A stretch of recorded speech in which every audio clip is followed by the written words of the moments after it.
26 minutes before sunrise, on the 26th of May, 1969, a small metal cone fell out of the sky over the South Pacific and turned into a fireball. Inside it were 3 men coming home from the moon: Thomas Stafford, John Young, and Gene Cernan. The crew of Apollo 10, the dress rehearsal for the first lunar landing. They had done their job. They were falling back to Earth. And as the atmosphere caught them, their capsule hit 24,791 miles per hour, faster than any human beings have ever moved, before or since. For a few minutes, 3 men rode a man-made meteor, wrapped in burning plasma, out of contact, glowing brighter than the morning star over the dark ocean. That record is now almost 60 years old. Nobody has come close to breaking it. Most people alive today were born after it was set. Now take that speed, the fastest our species has ever travelled, and do something cruel with it. Point it at the gap between the stars and never slow down. At the speed of Apollo 10, crossing a single light year takes about 27,000 years. 27,000 years. Hold on to that number tonight, because by the end of this journey, it is going to fall. And I want you to watch how far. And one more promise. The first object our species ever built that will actually finish this crossing has already been launched. It is out there right now. At the end of tonight, I will tell you what it is. And when it crosses the line, and its story is the strangest one I know. Before we get started, if you love exploring the depths of space as much as we do, take a second to like the video or subscribe. It's a simple action, but it helps this channel reach more curious minds like yours. Now, let's begin. There is a trap built into the title of this video, and I want to spring it right away, because the trap is the whole reason this question is worth an entire night. Say the phrase out loud. 1 light year. It sounds like time. People use it that way in everyday conversation. A company is light years ahead of its rivals. A technology is light years away.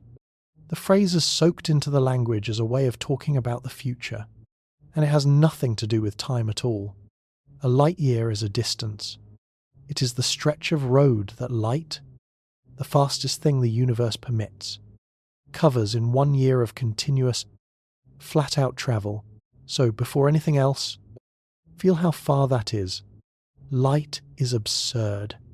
In the time it takes you to snap your fingers, a beam of light could circle the entire Earth 7 times. It crosses the 250,000 miles to the moon in less than a second and a half. It covers the 93 million miles from the sun to your face in about 8 minutes. That is the runner we are talking about.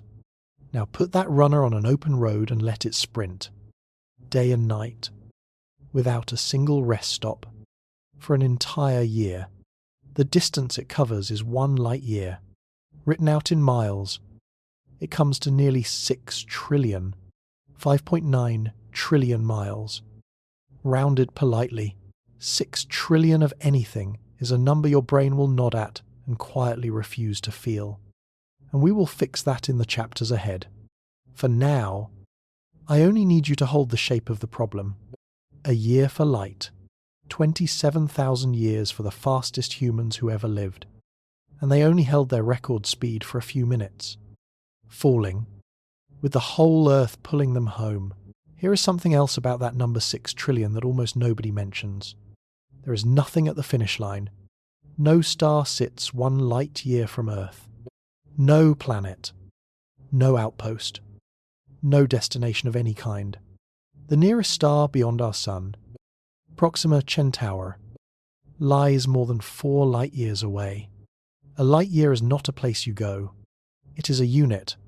It is the first mark on the ruler we use to measure everything beyond our solar system. And tonight's entire journey covers just that first mark. Whatever we learn about crossing 1 light year, the stars themselves will demand 4 times over. And that is only the closest of them. So the question in our title is really a race against a ruler. And every race needs a scoreboard. Here is ours. Tonight, we are going to keep a running answer to one question. How long would it take us to cross 1 light year? And we are going to update it every time our species gets a better machine. The number starts where the hook left it, at 27,000 years. The Apollo 10 pace. Over the course of this night, you will watch it drop, and drop, and drop again, through numbers that will genuinely shock you, until it slams into a wall that I promise is not where you think it is, because there is one word in the title more dangerous than all the others, and it is the shortest one, us. Light makes the crossing in a year by definition. A radio signal does it in a year. A photograph of us. A recording of us. A message from us. 1 year, but us means something with mass. Us means lungs that need air. Bodies that need water. Bones that were built for one particular planet. Hearts that need a reason to keep beating through the dark. Us is the heaviest word in the English language. And tonight we are going to find out exactly what it weighs. But a race needs a measured track before anyone can time it. And here is the detail I find almost unbelievable. The track was measured. Precisely. Confidently. Correctly. In 1838. 119 years before our species managed to put so much as a beeping metal ball into orbit. A man standing on the ground in Prussia reached out and measured the distance to a star. He never flew anything. He never saw a rocket. He was a school dropout who spent his teenage years as an unpaid clerk in a shipping office. The ruler came first. It always does. And the man who built it deserves 5 minutes of our night. It is the autumn of 1838. In Königsberg, Prussia, on a low hill at the edge of town. Inside a small observatory, a 54-year-old man leans into the eyepiece of the finest measuring instrument on Earth, the way he has leaned into it nearly every clear night for a year and a half. He is not admiring the sky. He is doing something closer to accounting.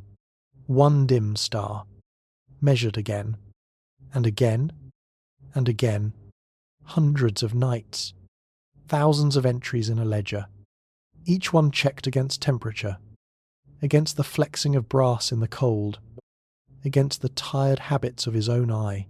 His name is Friedrich Bessel, and he is about to end a search that has humiliated astronomers for 300 years. Bessel should not have been there at all. He was born poor in the German town of Minden, and at 14 he walked out of school, defeated, by most accounts, by Latin. His family placed him as an apprentice clerk at an import and export firm in the port city of Bremen, where he worked for 7 years. The first of them unpaid. The firm traded by sea, so the boy decided to make himself useful by learning navigation. Navigation kept dragging him toward the mathematics of the sky, and the mathematics of the sky swallowed him whole. He taught himself at night, out of borrowed books, alone. At 20, this shipping clerk took a set of century-old observations of Halley's comet and recomputed the comet's entire orbit, and mailed the work to one of the most respected astronomers in Germany. The astronomer checked it, found it flawless, and understood that a clerk in a trading house had just performed at the level of a professional. Doors began to open. By his early 30s, the dropout from Minden was running the brand new Royal Observatory at Königsberg, with a doctorate arranged for him personally by the great mathematician Gauss, because a man cannot hold a professorship without one. And this man had never finished school. The prize Bessel was chasing had a name, parallax, and it was the most famous unfinished business in science. Ever since Copernicus declared that the Earth circles the Sun, astronomers had known there was a way to check. Hold a finger in front of your face and blink one eye at a time. The finger seems to jump against the background, because each eye views it from a slightly different spot. Now, make the finger a nearby star, and make the 2 eyes the Earth itself. In January and in July, on opposite sides of its orbit, 2 viewpoints separated by 186 million miles. If we truly are moving, A close star should appear to shift, just barely, against the distant ones behind it, swinging back and forth once a year. Find that shift, measure the angle, and simple trigonometry hands you the distance to a star. For 3 centuries, everyone tried. Everyone failed. The great Tycho Brahe searched for the shift, found nothing, and concluded the Earth must be standing still. Even after the telescope, even after Newton, the finest instruments on the planet stared at star after star and saw no wobble at all, and the failure carried a quiet, growing horror. The stars were not refusing to shift. They were shifting by an amount too small for any human instrument to catch, which meant they were farther away than anyone had dared to write down. The universe was inflating with every failed measurement. Bessel brought 2 weapons to the problem. The first was a target. Instead of aiming at the brightest stars, as nearly everyone before him had, he chose a dim little pair in the constellation of the Swan, a star catalogued as 61 Cygni. And he chose it for one reason. It moves, year after year. 61. Cygni crawls across the background, sky faster than almost any star known. So fast that astronomers had nicknamed it the Flying Star. And Bessel reasoned the way you would reason about headlights on a dark highway. The one sliding fastest across your view is probably the one closest to you. His second weapon was the instrument, a masterpiece called a heliometer, built by the legendary optician Fraunhofer. Its main lens sliced clean in half so that the 2 halves could be shifted against each other with a precision screw, splitting and overlapping star images until angles too small for any ordinary telescope surrendered to arithmetic. 18 months of nights. And in the autumn of 1838, Bessel added up the ledger, and there it was. 61. Cygni swings through an angle of about 1/3 of 1 arcsecond. I want you to feel how small that is. It is roughly the width of a coin seen from 10 miles away. That is the size of the signal that 300 years of astronomers had been hunting. And it was real. And the trigonometry that followed was almost anticlimactic. The dim little star sits about 660,000 times farther from us than the Sun. 660,000 times the distance to the Sun. Bessel understood immediately that a number like that lands on the human mind and slides right off. So in announcing the result, he translated it. And in that translation, something brand new entered science. He pointed out that light itself, crossing from that star to the Earth, needs about 10 years to make the trip. Sit with what he just did. He reached for the fastest messenger in existence and turned the messenger into a measuring stick.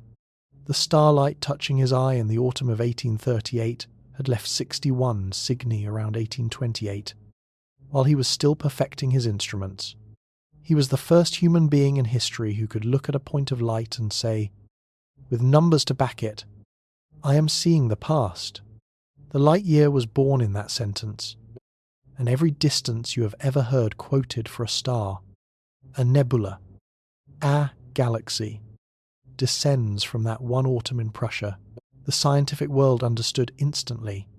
The Royal Astronomical Society in London handed Bessel its gold medal, and John Herschel, presenting it, said the sounding line of astronomy had finally touched bottom.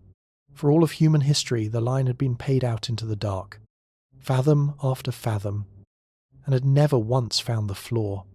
Now it had. The universe had a measured depth, and the depth was monstrous. And here is the part that belongs to our night. Do the arithmetic on the dates. Bessel measured the distance to a star in 1838. Our species did not place its first satellite in orbit until 1957. 119 years separate the ruler from the rocket.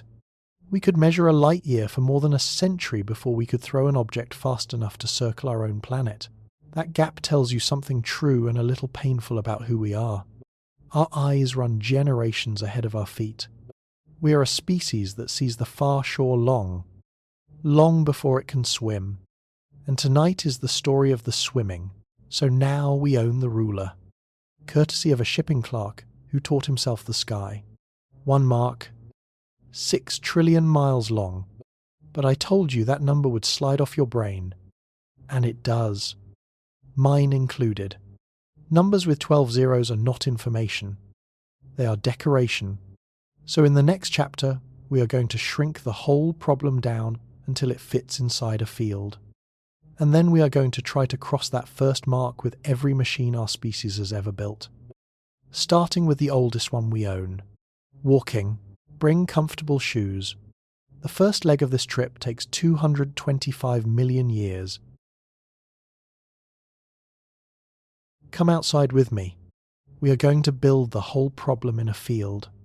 Because I promised you that 6 trillion miles would stop being decoration and start being something you can feel in your legs. Regular viewers of this channel know the model. Shrink the sun down to a basketball and set it on the 50-yard line of a football field. On that scale, the Earth is a grain of sand orbiting about 90 feet away. You could walk from our whole planet to our whole star in 30 seconds. Neptune, the outermost planet, is a slightly smaller grain sitting almost half a mile from the ball, out past the parking lot. And Voyager 1, the farthest machine our species has ever flown, has spent nearly 50 years of continuous travel getting about 3 miles from the basketball. A long afternoon walk. Now find the 1 light-year mark on this model. It is not at the edge of the field. It is not across town. On the scale where the sun is a basketball in Central Park, the first mark on Bessel's ruler sits about 1,000 miles away, roughly in Kansas City. 1 tick of the ruler, New York to Kansas City, and the nearest star does not arrive until you have laid down more than 4 ticks and crossed into the Pacific Ocean. That is the road we are asking about tonight. Not the ocean, just the first 1,000 miles out of the driveway. So let's try to drive it. Tonight we are going to send out travellers, 1 for every speed our species has ever owned. And instead of drowning you in zeros, I am going to tell you each answer using the only clock that can hold numbers this size. The history of the Earth itself. The first traveller leaves on foot, 3 miles per hour. The speed our bodies were built around. The speed that carried our ancestors out of Africa and across every continent on this planet. Walking to the 1 light-year mark takes about 225 million years. Run that backward to feel it. A walker arriving tonight would have taken the first step when the very first dinosaurs were appearing on Earth. The entire age of dinosaurs. Rise, reign, and extinction. The age of mammals that followed. The ice ages. And the whole human story would all unfold behind that walker on the road. And the walker would still need every step of it. Second traveller? En automobile. 60 miles per hour. Interstate speed. Cruise control locked. No gas station. No sleep. 11 million years. A driver pulling up to the marker tonight would have turned the key before anything resembling a human being existed. Back when our ancestors were apes in the trees of Africa, and would have driven the entire history of our genus without once touching the brakes. Third, a commercial jet, around 560 miles per hour. The speed that turned this planet's oceans into afternoon inconveniences. Well over 1 million years. That flight boards before our species exists. Homo erectus watches the departure, and everyone who has ever been called Homo sapiens is born, lives, and dies while the cabin crew is still pointing out the exits. Fourth, a rifle bullet, 1,700 miles per hour, the fastest everyday object most people can name, about 400,000 years. A trip that begins before the first anatomically modern human ever opened her eyes. Fifth, the International Space Station, 17,500 miles per hour, orbiting so fast that its crew watches 16 sunrises a day, 38,000 years. If the station had left for the marker at that speed during the last ice age, while painters were pressing ochre handprints onto cave walls in France and mammoths grazed on the tundra, it would be arriving about now. And the 6th traveller you already know, Apollo 10, 24,791 miles per hour, the fastest human beings who have ever lived, holding their record for a few falling minutes. Even that pace, stretched impossibly across the whole road, needs 27,000 years. And there it sits at the top of our scoreboard, the reigning answer to the question in our title. Look at the ladder we just climbed, because it hides a lesson in plain sight. Every rung on it is fast, genuinely, historically fast. The jet is a miracle by the standards of every century before ours. The station is a miracle by the standards of the jet, and each miracle shaved the answer down by a factor of 10 or so. And after all of it, after the entire ascent from footsteps to spaceflight, the scoreboard still reads in tens of thousands of years. Here is the truth underneath, and it is the first hard truth of the night. Human fast and cosmic fast are two different words that happen to share a spelling. Every machine in this chapter was built to cross a planet, and a planet is simply the wrong unit. The universe does not grade our speed on effort. It grades on distance. And the distance is 6 trillion miles before the ruler even ticks once. Still, suppose one of our travellers made it. Suppose the walker, 225 million years wiser, or the station crew, 38,000 years past the Ice Age, finally coasted up to the 1 light-year mark, exhausted and triumphant. I have been quietly dreading this moment of the night, because now I have to tell you what is waiting for them at the finish line. Far out in the North Atlantic, hundreds of miles from the nearest coastline, the ocean is marked. Steel buoys ride the swells in the middle of absolute emptiness, anchored to the seafloor miles below, blinking their lights at nobody. Sailors treat them as solid facts of navigation, but stand beside one and the strangeness hits you.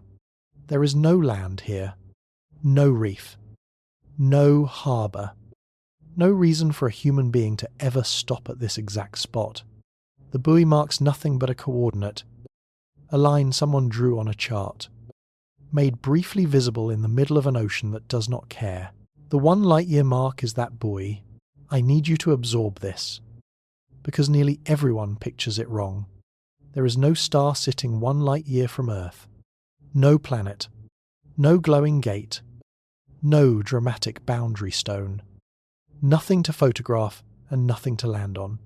The nearest star beyond our sun, Proxima Centauri, waits more than 4 light-years out, over 4 full ticks of Bessel's ruler. Our finish line tonight is a coordinate in the dark, a patch of blackness identical to every patch around it, distinguished only by the fact that light leaving your porch tonight would need exactly 1 year to get there. And astronomers did check whether anything was parked out there. In the 1980s, scientists noticed a strange rhythm in the fossil record. Mass extinctions on Earth seeming to arrive roughly every 26 million years. And they proposed a chilling explanation. Perhaps the sun is not single, perhaps a dim companion star, too faint for our catalogues, rides a vast orbit more than a light-year out, and each pass rattles loose a hail of comets toward the inner planets. They named the hypothetical star Nemesis, after the Greek goddess of retribution, and they went hunting for it with real telescopes and real funding. The hunt lasted decades. In the end, an infrared space telescope swept the entire sky, sensitive enough to catch even a large planet lurking at those distances, and found nothing. No Nemesis. No hidden ember. The space around our marker is certified empty, checked and stamped by the best instruments our species owns. Empty now. Anyway, because here is a detail I love, and it costs only a moment, about 70,000 years ago. While Ice Age humans were watching the sky from the mouths of their shelters, a small red dwarf star with an even smaller companion actually flew through the outskirts of our solar system, passing within about 4/5 of a light-year of the Sun. Astronomers call it Schultz star, and they reconstructed its visit from its current position and motion. receding from us now some 20 light-years away. For a brief geological moment, there really was a star inside tonight's finish line. It did not stay. It was a stranger crossing a parking lot at night, and the parking lot has been empty ever since. So the honest picture is this: a light year is not a destination, and never was. It is a unit, the first stroke on the measuring stick, and the universe prices everything in multiples of it. 4¼ ticks to the nearest star, 100,000 ticks across our galaxy, 2.5 million ticks to the next galaxy over. When you ask how long it takes to travel 1 light year, you are not asking how long it takes to get somewhere. You are asking the price of a single brick in every road our species will ever dream of building. That is why this question matters more than any destination. And that is why the emptiness of the finish line changes nothing about the race. But before we leave this dark, unmarked patch of space, I owe you a correction, because I have now told you twice that there is nothing at the 1 light-year mark. And that is not quite true. There is one thing there. It has been there for 4.5 billion years. And when I tell you what it is, the entire question of this night is going to change shape underneath us. The thing sitting at the 1 light-year mark is home. Stand at the marker with me. 1 light-year from Earth. 6 trillion miles of road behind you, floating in the certified emptiness where even Nemesis turned out to be a ghost. Now turn around and look back the way you came. You are looking for the sun, and it takes you a moment to find it, because the sun is now just a star, the brightest star in your sky, brilliant, sharp, unmistakable, but a point, like every other star. No disk, no warmth on your face, no day and night, because out here there is no longer any such thing as day. Sunlight at this distance has thinned to a whisper so faint that the combined shine of the rest of the galaxy competes with it. Every world you have ever heard of, every planet, every moon, every ocean and desert and city and person is packed into the glare of that one small point, and you cannot make out any of it. From where you float, the entire story of life is a dot. You have never been so far from everything. So, here is the question this chapter turns on. Have you actually left home? Your instincts say yes. Obviously. You watch the sun shrink to a spark. You cross the orbits of every planet. You pass the boundary where the sun's wind of charged particles finally gives out against the thin breath of the galaxy. The border the headlines love. The one Voyager crossed to worldwide applause. Every landmark you have ever heard called the edge of the solar system is far, far behind you, and yet, drift here for a while, at the 1 light-year mark, and do nothing, burn no engine, fire no thruster, just wait, and watch your instruments. Slowly, patiently, a fact will assemble itself in the data, and it is a fact almost nobody carries around in their head. You are not drifting free. You are falling, gently, at a pace measured in inches. Something is pulling you, and when you trace the pull back across 6 trillion miles, it leads to that dot. The sun still owns you. Its gravity, weakened but endless, still wraps around this entire volume of space. And if you gave it enough time, millions of years of it, that gentle pull would drag you all the way home. You are standing a light year from the sun, and you are still inside its yard. You are not alone in that yard, either. We devoted an entire night on this channel to the vast shell of frozen comets that surrounds our solar system. The Oort cloud, trillions of icy bodies in cold storage. And if you want the full tour, that night is waiting for you. Tonight I only need you to hold one number from it. The Oort cloud's outer edge reaches to something like 100,000 times the distance from the Earth to the Sun. The marker you are floating at right now sits at 63,000 times that distance. Check the arithmetic yourself. 1 full light year of travel. and you are still deep inside the cloud, with the border of the sun's estate far ahead of you in the dark. The frozen mountains of ice drifting silently past your window out here are not interstellar wanderers. They are locals. Each one of them is on an orbit, a slow, ancien, million-year ellipse. Around that same bright dot behind you, they are mail addressed to the sun's household.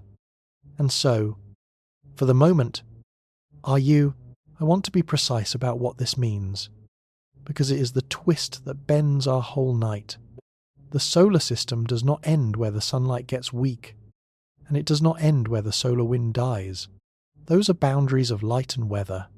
Gravity is the boundary that counts, the property line in the only legal sense the universe recognizes, and by that line, the sun's estate stretches out to roughly 1.5 light years, maybe 2, all the way to the invisible mark where our star's pull finally hands you over to the pull of the rest of the galaxy. Cross 1 light year, the entire impossible journey we have spent 4 chapters failing to make, and you have not reached the stars. You have not even reached the fence. So watch what just happened to the question in our title. It walked in tonight dressed as a question about the gulf between the stars, about crossing the void to somewhere new. It just took off the costume. 1 light year does not carry you to another star system. It carries you 2/3 of the way across your own. The question was never how long it takes to reach the neighbours. The question is how long it takes this species to take 1 step, a single honest step, out its own front door. And that, I think, makes the question harder to look away from. Because the scoreboard at the top of our night, that 27,000 years, is not the price of touching the stars. It is the price of leaving the porch. Enough standing at the marker. We have a race to run, and it is time to meet the actual racers, the real machines, flying right now, that our species has sent toward the dark. There are 2 of them worth the name, a champion and a challenger, and the champion has been running, without a single day off, since before most of the people watching this video were born, somewhere in the Mojave Desert. At this exact moment, a giant steel ear is turned toward it, listening. Tonight, in the high desert of California, north of a town called Barstow, a dish antenna, 23 stories tall, is aimed at a patch of empty sky. It is one of the great ears of NASA's Deep Space Network, and on shifts like this one, it strains for a signal so faint it barely deserves the word. By the time that signal crosses the gulf and falls into the dish, its power is billions of times weaker than a watch battery, a whisper from the dark, arriving after more than 23 hours in flight at the speed of light. On the operations floor, the signal resolves into data, temperatures, voltages, the slow heartbeat of machinery, and engineers lean in and read it the way you would read a letter from a very old friend. Because that is what it is. The sender is Voyager 1. It left Earth in September of 1977, and it has been travelling, without 1 day of rest, ever since. Think about what 1977 means. The machine flying out there was built by people using slide rules and drafting tables. Its onboard memory is smaller than a single photograph on your phone. It launched into a world of rotary telephones, and it is still on the job, running on a nuclear battery now producing less power than a few household light bulbs. Its instruments shutting down one by one as the engineers ration the dying warmth. Some of the people on that operations floor were not born when it flew. They inherited it, the way you inherit a lighthouse. And Voyager 1 is the fastest thing our species has ever thrown out of the solar system. After slingshotting past Jupiter and Saturn, it settled onto its final speed, about 38,000 miles per hour, roughly 10 miles every second, and it will hold that pace essentially forever. It is the reigning champion of human distance.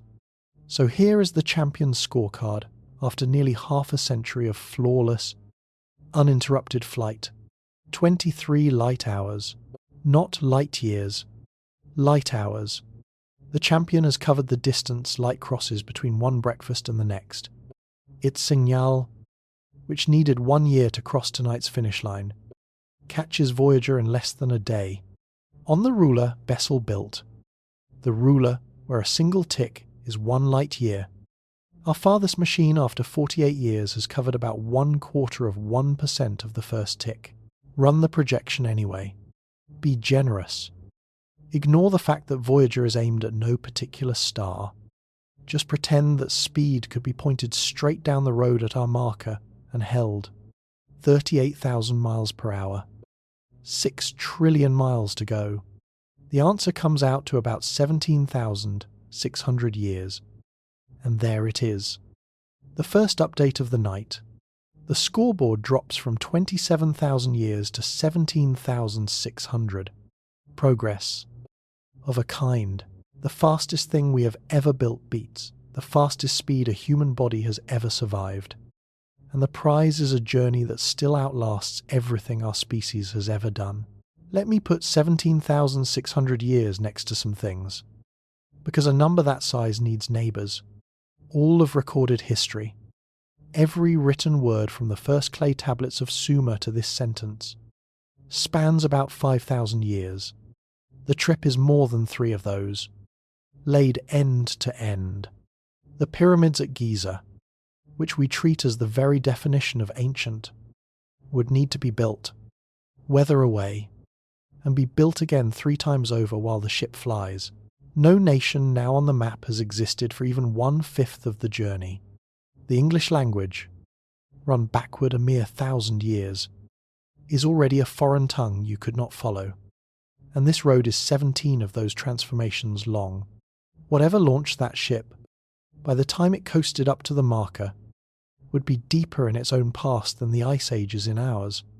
The crew that pressed the launch button would not just be dead.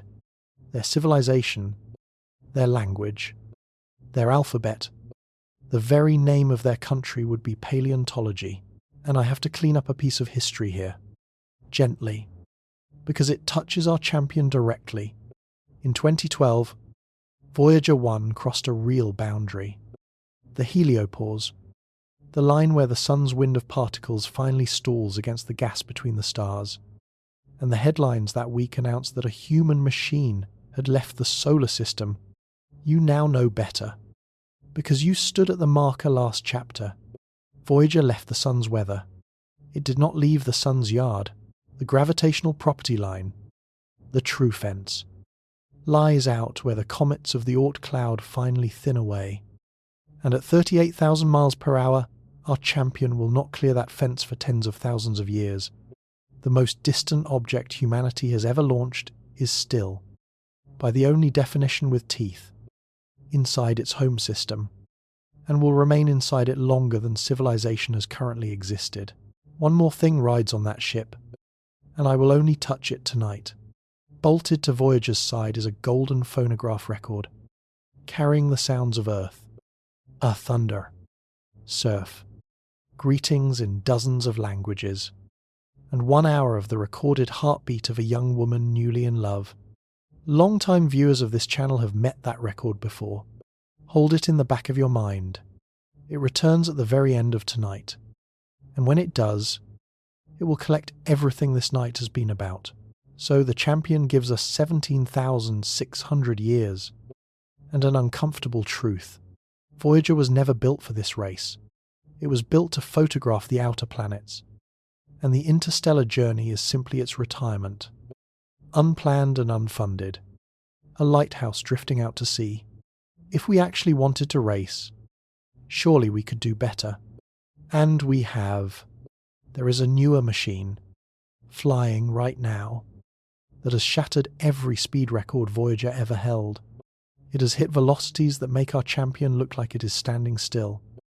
430,000 miles per hour. 10 times the champion's pace. The Challenger is real, and its speed is real. And before you get your hopes up, I have to tell you how it got that speed. It cheated. On Christmas Eve of 2024, the fastest object our species has ever built flew alone into the atmosphere of a star. Nobody watched it happen. It happened out of contact, on the far side of the sun, in a place where no signal can live, for days. The only proof that the spacecraft still existed was a silence that engineers in Maryland had to simply endure, sitting with their coffee over the holiday, waiting for a beacon tone that would either arrive or not. The machine was the Parker Solar Probe, and at the bottom of that Christmas dive it passed within 3.8 million miles of the Sun's visible surface, flying through million-degree plasma behind a carbon shield less than 5 inches thick, and it hit 430,000 miles per hour. I want to give that speed its moment, because it has earned one. 430,000 miles per hour is New York to Tokyo in under a minute. It is Los Angeles to London in 40 seconds. It is the entire distance from the Earth to the Moon, the gulf that took the Apollo astronauts 3 days, covered in about half an hour. Voyager, our champion from last chapter, has held the human speed crown for interstellar distance for half a century, and this machine flies more than 10 times faster. There is a human being inside this story too, and he deserves his sentence. The probe is named for Eugene Parker, the physicist who predicted in 1958 that the Sun breathes out a constant wind of particles, a claim so strange at the time that reviewers tried to kill the paper. He lived to be proven right by spacecraft, and in 2018, at age 91, he sat at Cape Canaveral and watched NASA launch the first mission ever named for a living scientist. His mission, Into the Sky. He died in 2022. While his namesake was still breaking records around the star, he had spent his life explaining. So here is the question our night demands. If we can build a machine that touches 430,000 miles per hour, why are we still talking about 17,000-year journeys? Point the fast one at the marker and go. And this is where I have to show you the fine print, because Parker's record is real. And Parker's record is also a magnificent cheat. Parker did not earn that speed the way a runner earns a sprint. It earned it the way a rock earns speed when you drop it down a well. The probe is falling. Its entire mission is a series of long, screaming falls toward the sun, and the sun's gravity is what pays for every mile per hour. Think of a child on a playground swing. At the top of the arc, the child hangs almost still. At the bottom, hair flying. Maximum speed. Now ask the child to keep the bottom of the swing speed while climbing back up. It cannot be done. And not because the child is weak. The speed was never the child's property. It was borrowed from the fall, and the climb takes back every bit of it. Parker lives at the bottom of the swing. Engineers spent 7 separate flybys of Venus deliberately bleeding energy away, shrinking the probe's orbit tighter and tighter, so that it would fall deeper and arrive at the bottom faster. The record happens at the lowest point of the dive, and then the probe climbs away from the sun, and the sun, patient and absolute, collects the loan.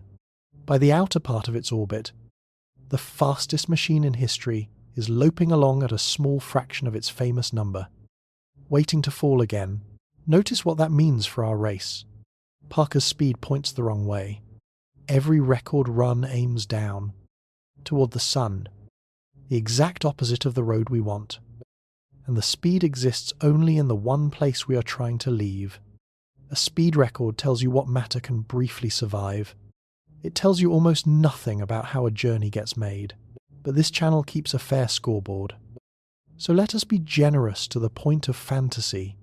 Suppose we could somehow bottle the Christmas Eve speed, carry it out of the sun's well without losing a single mile per hour, aim it at the 1 light-year marker, and hold it, forever, in a straight line, 430,000 miles per hour against 6 trillion miles of road. The answer comes out to roughly 1,560 years. Update the board. 27,000 became 17,600. And 17,600 now becomes 1,560. For the first time tonight, the answer fits inside recorded history. and I want you to feel how strange it is that this counts as triumph. A ship leaving at the fall of the Roman Empire, at the best speed any human object has ever touched, sustained by pure magic for the entire road, would be pulling up to the marker about now. 15 centuries, the whole story from the last Roman legions to your phone, spent crossing the first tick on Bessel's ruler, with the actual stars still 4 ticks farther out. And I have been kind, too kind, because the number on our board right now, the best number of the night so far, contains a lie so common that almost every article, every classroom, every video you have ever seen about space travel commits it without blinking. The lie is hiding in 2 innocent words I keep saying. Straight line. To show it to you, I need to take you to a desert in Nevada, in the fall of 1997, where a jet engine on wheels is about to break the sound barrier on land, and where the truth about every journey ever taken is written in black rubber and parachute silk across 13 miles of dust.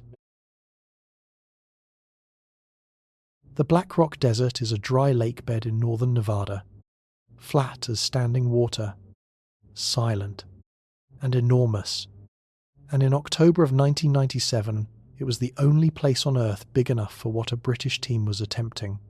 Their machine was called Thrust SSC, a black dart 10 tons heavy with 2 fighter jet engines bolted to its sides, and its driver was a Royal Air Force pilot named Andy Green. On October 15th, Green drove that machine through the sound barrier, a car, on the ground, outrunning its own noise at 763 miles per hour, the land speed record that still stands today. Here is the detail from that day that belongs to our night. The record itself, the actual measured run, took place over a single mile, 1 mile of glory. But the team did not need 1 mile of desert. They needed 13 miles of empty lake bed stretched out in front of the measured section, because the car had to build that speed, accelerating flat out for the better part of 2 minutes before the timing lights even mattered, and miles more waited beyond. Because a 10-ton dart moving faster than sound does not simply stop. Parachutes bloomed behind it, brakes glowed, and the desert crawled past for mile after mile while all that borrowed violence drained away. The famous number lasted seconds. The journey was almost entirely the getting up to speed and the getting back down from it. Every trip you have ever taken obeys the same shape, and you know it so well you never think about it. An airliner cruises at 550 miles per hour, but your flight does not average that, because the plane spends its first 20 minutes climbing and its last 30 descending. Your car can do 80 on the interstate, but your trip across town averages half that, because of the shape a journey has. Speed up, hold, slow down, 3 acts. Always 3 acts. Now look at what we have been doing all night on our scoreboard, because I confess it openly. Every number I have given you, the 27,000 years, the 17,600, the 1,560, came from the same arithmetic every website and every textbook uses. Take the distance, divide by the top speed, done. And that arithmetic quietly assumes something insane. It assumes the ship materializes at the starting line, already moving at full velocity, like a bullet that was never inside a gun. And it assumes that at the far end, arrival simply means streaking past the marker at hundreds of thousands of miles per hour with no intention of ever stopping. Divide distance by speed, and you have not planned a journey. You have planned a drive-by.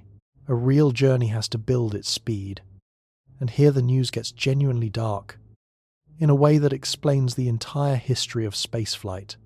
You might think, fine, accelerating takes a while. How bad can it be? For a car, minutes. For thrust, SSC, 2 minutes of afterburner.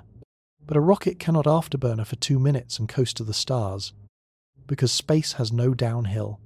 Watch what our actual machines do.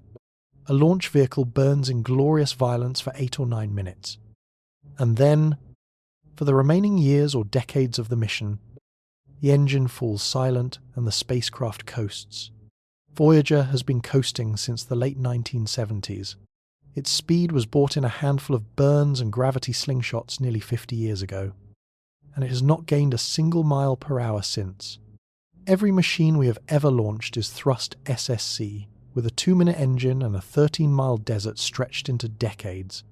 Sprint, then drift. That is the only journey our species has ever known how to take. And the sprint is always over in minutes.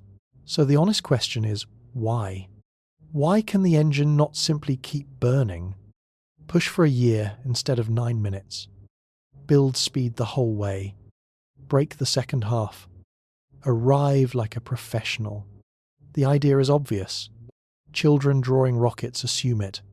And the reason we cannot do it is not engineering timidity, and it is not budget. The reason is a single line of mathematics with a body count of dreams, written down more than a century ago by a half-deaf school teacher in the Russian countryside. A man this channel has met before. His equation decides how much speed any rocket can ever buy, and the price list it enforces is the cruelest document in physics.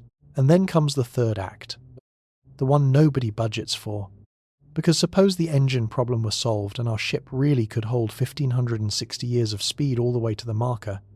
On another night on this channel, standing at the edge of a different star system, we ask the question the movies always skip. How? Exactly. Do you stop? Arrival is the entire mountain of speed climbed down again. Every single mile per hour surrendered on purpose. And the fuel that does the braking has to ride along for the whole trip, which means the fuel that accelerates the ship must also accelerate the braking fuel. And somewhere in the dark, arithmetic starts to smile at us, and its teeth are showing. The scoreboard stays at 1,560 for now, but you should look at that number differently than you did 5 minutes ago. It is not a travel time. It is a fantasy with a travel times haircut. And underneath it waits the real gatekeeper of the stars. The school teacher is expecting us. Let's not keep him waiting. In a long, hangar-shaped building near Houston, Texas, one of the most powerful machines ever assembled by human hands is lying on its side like a fallen sequoia. It is a Saturn V, one of the last 3 left, the rocket that carried men to the moon. And tourists walk its full length in the air conditioning, drinking sodas, taking pictures. The walk takes a while. The machine is longer than a football field, and standing fueled on the launch pad, it weighed about 3,000 tons. Now find the part that ever came home. It is at the far end of the building, a scorched cone about the size of a delivery van. 6 tonnes or so. The crew capsule. Everything else on that endless walk. The 5 great engines. The tanks. The gleaming stages. Existed to be thrown away in flight. 99.8% of the vehicle was sacrificed to push the remaining sliver to the moon and back. That ratio is not a design choice. And it is not a 1960s limitation. It is a law. And regular viewers of this channel already know the lawgiver. Konstantin Tsiolkovsky, the half-deaf schoolteacher working by lamplight in the Russian countryside, who in 1903 wrote down the one equation every rocket ever built must obey. We gave his story a full telling on another night. So tonight, just the heart of it. Fuel has weight, so the fuel you burn early in the flight is spent hauling the fuel you will burn later, which demands extra fuel to haul that. And the arithmetic feeds on itself. Your speed grows step by plodding step. Your fuel bill doubles, and doubles again. An exponential wall dressed up as a shopping list. Ask chemistry. The fire that flew Apollo to push a capsule to a serious fraction of light speed. And the equation does not quote you a price. It quotes you more fuel than there is matter in the visible universe. The tyranny, the engineers call it. And the nickname is earned. So, the road past our 1560-year scoreboard runs through exactly one gate. Find a fire thousands of times more violent than chemistry. A fire the equation respects. Our species has spent 70 years sketching that fire. And on another night, we climb the whole ladder of it, rung by rung. Tonight, we climb it again at a run. Because tonight, every rung comes with a number for our board. First rung, San Diego. 1958. A team of world-class physicists designs Project Orion, a ship the size of an office building that flies by dropping atomic bombs behind itself and riding the blasts against a giant shock-absorbing plate. It sounds like madness. It was checked and rechecked, and it would have worked. Orion is the one starship our species could have started building in the 1960s, and a mature version could plausibly have reached a few % of the speed of light before treaties and fallout. Probably rightly. Ended the program. Run a few % of light speed against our road. The 1 light-year mark falls in roughly 30 years. Feel that update before we climb higher. 1,560 years just became 30. One idea. One terrible, magnificent idea. And the crossing collapses from the length of Western civilization to the length of a mortgage. A crew could leave and arrive. The same people. Alive. Middle-aged. Done. For the first time tonight, the scoreboard fits inside a human life. And it took 2,000 atomic bombs to get it there. Second rung. The 1970s. Britain. A volunteer team spends 5 years designing Daedalus, a robotic starship the size of a battleship powered by fusion, the fire of the sun itself, igniting 250 tiny fuel pellets every second and riding the glow to 12% of light speed. At Daedalus pace, 1 light year takes a little over 8 years. The design filled volumes and the physics held. With one small footnote, the engine does not exist. 70 years into fusion research. Humanity has yet to run a single power plant on it here on the ground. And Daedalus needs that unsolved miracle miniaturized, perfected, and firing 250 times a second in the dark for a decade. 8 years. Pending one miracle. Third rung. And this one is being funded right now. Breakthrough Starshot. Announced in 2016 with $100 million behind it. Looked at the tyranny and made the most elegant move of the century. It threw the engine off the ship. It threw the fuel off the ship. The starship shrinks to a chip the size of a postage stamp. A few grams of camera and radio. Riding a light sail thinner than a soap bubble. And the engine stays home. A mountaintop array of lasers pouring 100 gigawatts onto that sail for a few screaming minutes. When the beam shuts off, the chip is coasting at 20% of the speed of light. 1 light year in 5 years. Proxima Centauri, the actual nearest star. In about 20. Look at the board. 27,000 years when the night began. 30 by way of Orion. 8 by way of Daedalus. 5 by way of Starshot. And Starshot is not a dream in a drawer. It is a program with payroll. 5 years. A presidential term. A high school education. After all the humiliations of this night, the crossing of the first mark has fallen to the length of an ordinary human plan. And everything in you wants to celebrate. And you should. Genuinely. It is one of the most beautiful ideas our species has ever had. Now read the ticket. The ticket says the passenger is a chip. The whole trick, the entire reason the tyranny loses, is that the payload weighs about as much as a couple of paper clips. And so we arrive at the moment this whole night has been walking toward. The fine print under every number on our scoreboard. The collision between the two most important words in our title. The word actually, which forced us to be honest about speed. And the word us, which we have been quietly avoiding for 9 chapters, because a chip can cross in 5 years, and a chip is not us. I want you to picture 2 packing tables, side by side, in a clean, bright room. On these two tables, our species is packing for the same trip. 1 light year, 5 years en route at starshot speed. Same road, same distance, same clock. The only difference is the passenger. The first table belongs to the chip, and packing it is almost a joke. A camera the size of your thumbnail, a radio, a sliver of processor, a few square inches of sail folded like a love letter.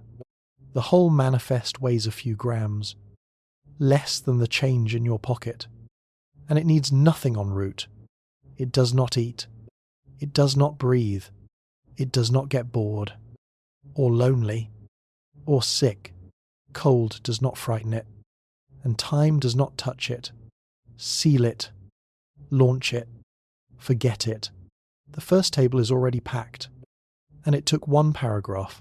The second table belongs to a human being, one single person, the smallest possible version of us. And now the manifest begins. Air. Your traveller runs on oxygen, about 2 pounds of it every day, and exhales poison that must be scrubbed away around the clock. Water. Several pounds a day, even with ruthless recycling. And the recycler is a machine, which means spare parts, which means mass. Food.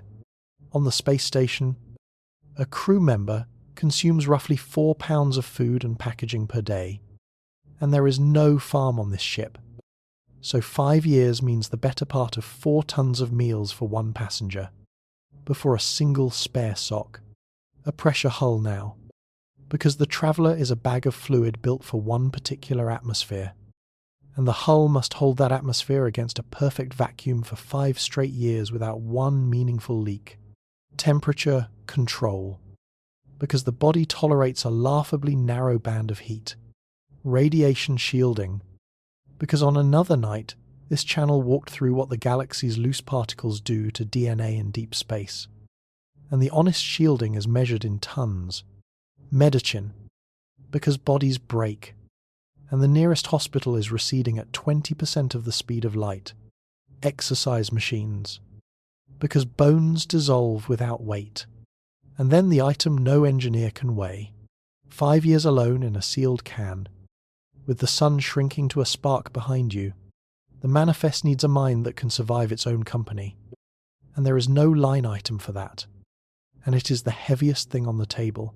Add it up, and the smallest honest number for table 2 is not grams. It is tens of tons, and serious designs run to hundreds. The passenger got 1,000,000 times heavier the moment it started breathing. And now watch what that does to the beautiful laser trick.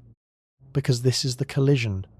Starshot works precisely because the payload is nearly nothing. 100 gigawatts of light.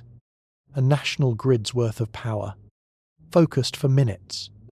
Moves a few grams to 20% of light speed. Physics scales that price with brutal honesty. Make the payload 1,000,000 times heavier, and you need 1,000,000 times the push. And suddenly you are asking for a laser array drinking the entire electrical output of human civilization. Not for minutes, but continuously. Holding perfect aim on a dime-sized target across millions of miles. And even then you have only solved the leaving. The chip never breaks. Remember, it streaks past its destination in seconds. Waving. A human mission that cannot stop is not a voyage. It is an extremely expensive funeral procession. So Table 2 must also pack away to shed 20% of light speed at the far end. And the tyranny from last chapter walks back in the door smiling. Because breaking fuel rides as cargo, and cargo demands fuel. And the wall builds itself again in the dark. Here is the sentence this entire night has been narrowing toward. So let me say it plainly. The difference between sending a camera and sending a person is not a seat. It is an entire living world, packed into a bottle, thrown across 6 trillion miles, and kept alive every single second of the way. And that difference splits our scoreboard permanently in 2. From this chapter forward, the board has 2 columns. Column 1. Something, A machine, a kip, a recording, an emissary. That column reads 5 years, pending miracles of engineering that at least point in a known direction.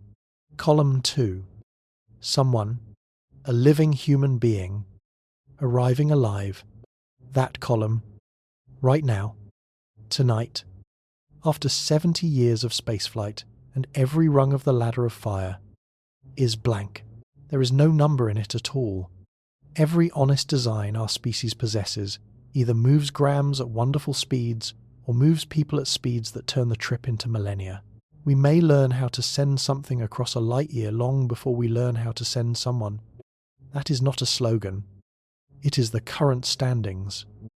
And I find it changes how the whole question feels.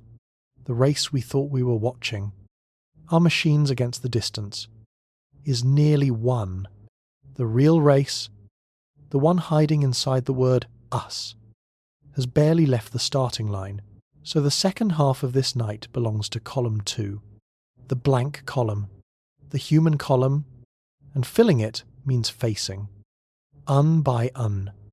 The things a 5-year crossing does to the cargo that breathes, the ship that can never be resupplied, the silence that swallows every call for help, the cruise that might outlive the very idea of coming home.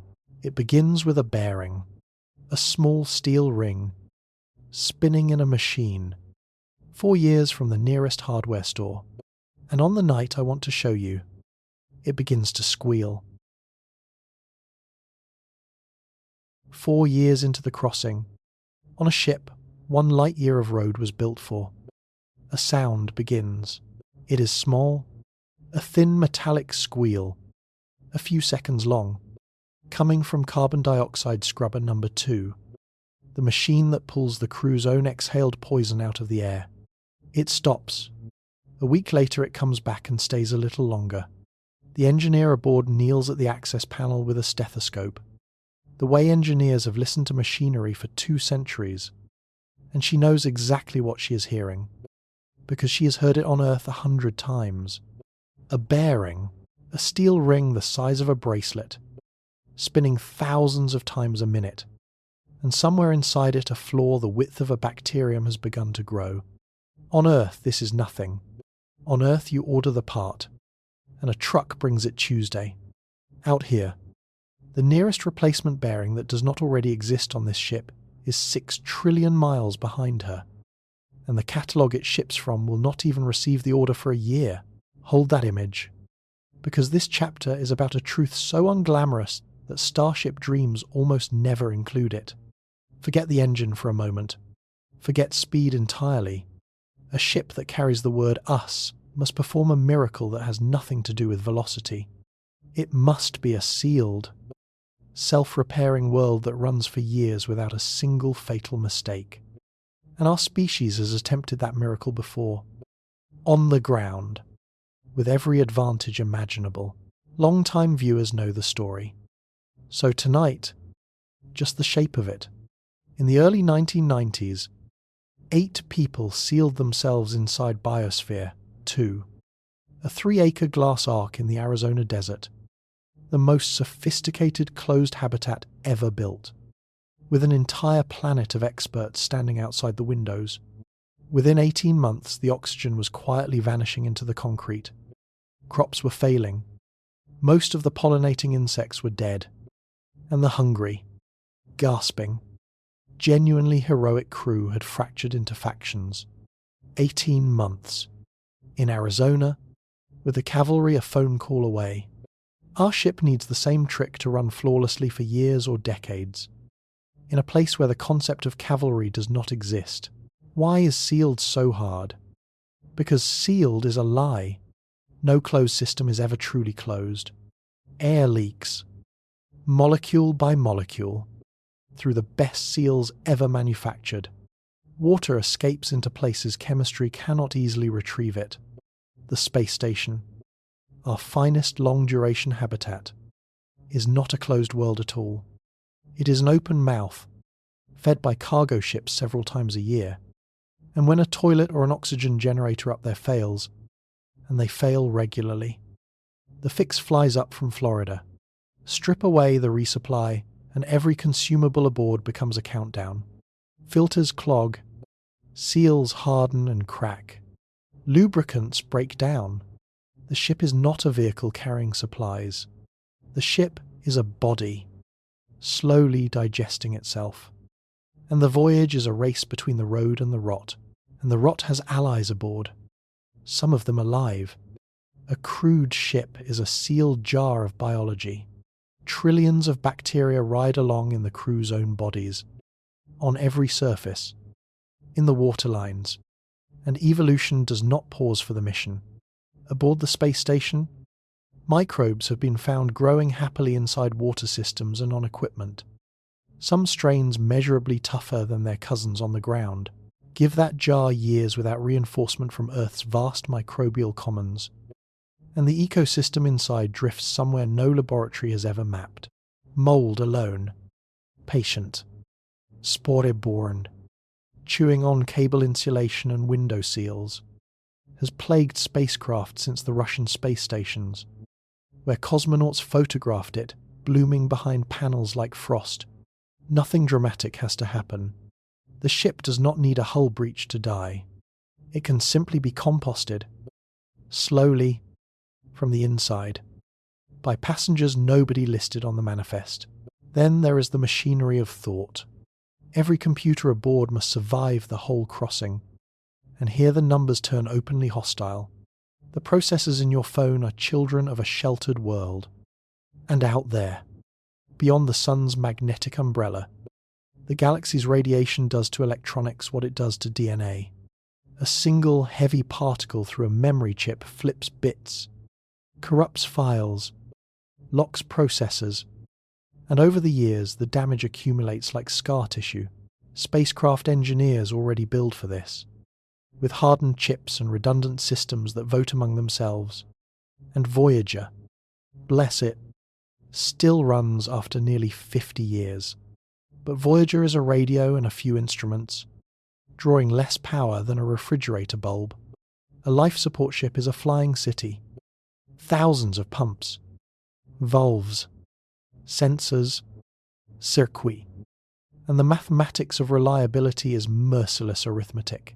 If each of 10,000 critical parts is 99.9% reliable per year, the ship as a whole faces near certain failure somewhere, every year, for the whole trip.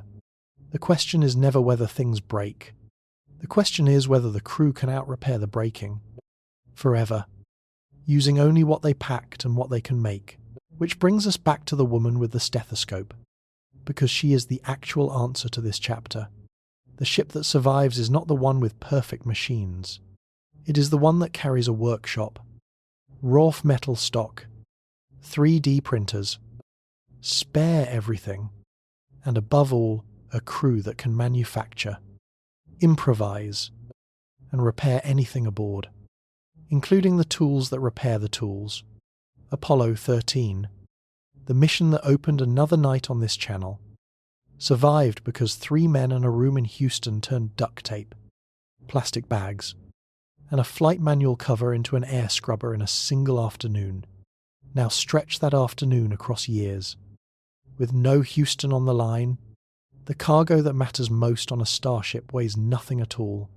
It is competence, stored in human minds, and unlike the bearings, it must not be allowed to wear out. So column 2 of our scoreboard collects its first hard requirement. Before any speed, before any engine, the human crossing demands a vessel more reliable than anything our species has ever operated.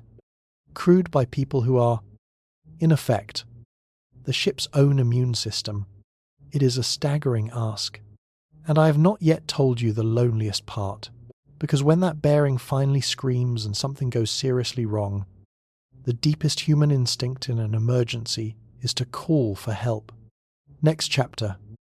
We are going to let the crew make that call. We are going to time it.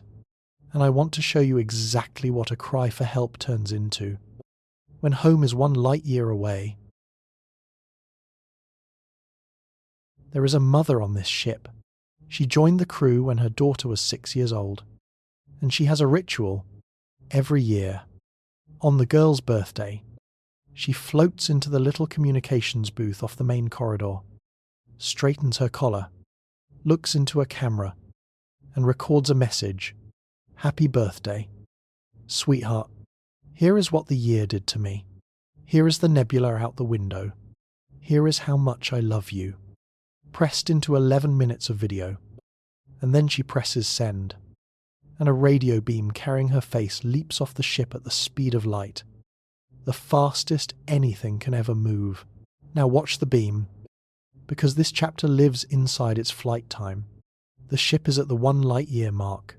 The message crosses the orbits of the frozen comets, falls past the outer planets, threads the inner system, and finds a dish antenna in the California desert 1 full year after she pressed the button. Her daughter, 7 now, watches a birthday message recorded for a 6-year-old. She laughs anyway. She records a reply that same night. A gap-toothed girl talking fast, holding up a drawing, and her reply climbs back up the same 6 trillion miles, and it reaches the ship 1 more year later. The mother floats in the booth watching a stranger. The daughter on the screen is 8 years old, the daughter she said goodbye to, the daughter she has been picturing every single day, does not exist anymore, anywhere, except in her memory. 2 years, door to door, for one exchange of I love you. That is not a delay, that is a different kind of relationship, and there is no engineering fix on any drawing board, because the lag is not a limit of our radios. It is a property of the universe. Information itself tops out at light speed, and the mother and the child are having the fastest conversation physics allows. Now take the same arithmetic to the operations floor, because the mission itself has the same disease. For 50 years, spaceflight has worked as a partnership. The crew flies, and behind the crew stands mission control. Hundreds of specialists, the collected genius of Earth on the other end of the line. When Apollo 13's tank exploded, the ship and Houston talked their way through the crisis in real time. Question and answer. Seconds apart. Ava Morse, at its worst, sits about 20 minutes away by radio. Awkward but workable. At the 1 light-year mark, ask mission control a question and the answer arrives 2 years later. Any answer to any question. 2 years. A reactor acting strangely. A medical emergency. A judgment call with lives on it. 2 years. Which means mission control, as a concept, is dead. The room in Houston still exists, but it has become an audience.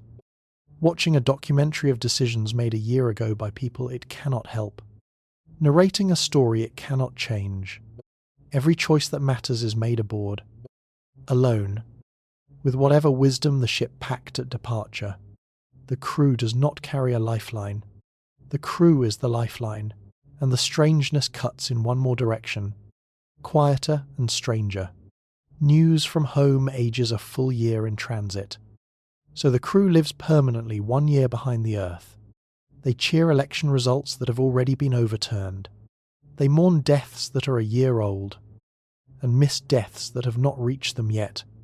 Somewhere behind them, history is happening. Wars ending. Records falling. Their own families growing. And all of it is sealed inside a light delay, like a letter that cannot be opened early. The philosopher's version says nothing travels faster than light. The crew's version says home is not merely far away. Home is in the past tense, and the tense deepens with every mile. I want to mark this moment on our scoreboard honestly, because it costs nothing in fuel and it changes everything in kind. Every barrier so far tonight was a barrier of muscle, speed, fuel, mass, machinery.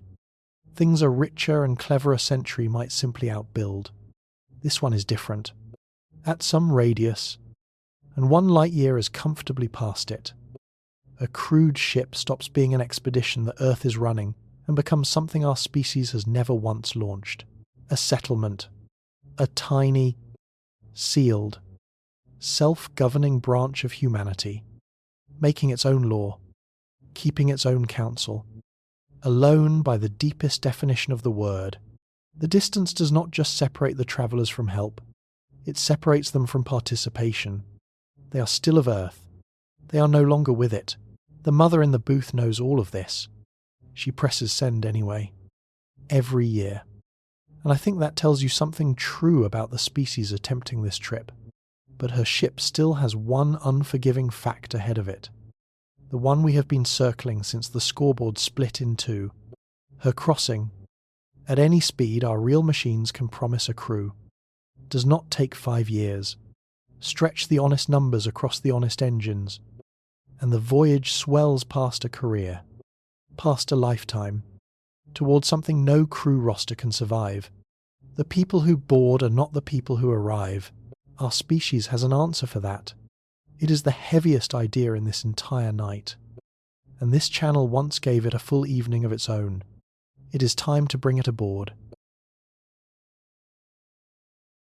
1,000 years ago, in the middle of the largest ocean on Earth, human beings were doing something that still stuns historians.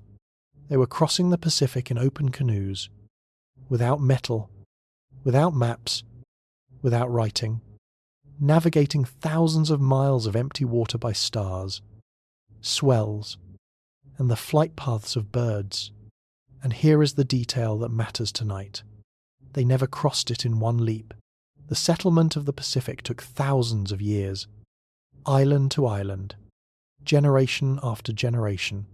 A family would sail to a new island, live there for a century, and their great-grandchildren, people who had never seen the homeland. He would push on to the next. Nobody who left the first shore ever saw the last one. The ocean was crossed anyway, by a chain of lives, each link handing the voyage to the next. Our species has already designed that voyage for space. We gave it an entire night on this channel. The generation ship, the sailing town, a sealed cylinder miles long where 1,000 people live and die en route. Farms curving overhead, children born aboard who will inherit a mission they never chose. If you want the full walk through its decks, the reactors, the genetics, the mutinies waiting in the mathematics, that night is there for you.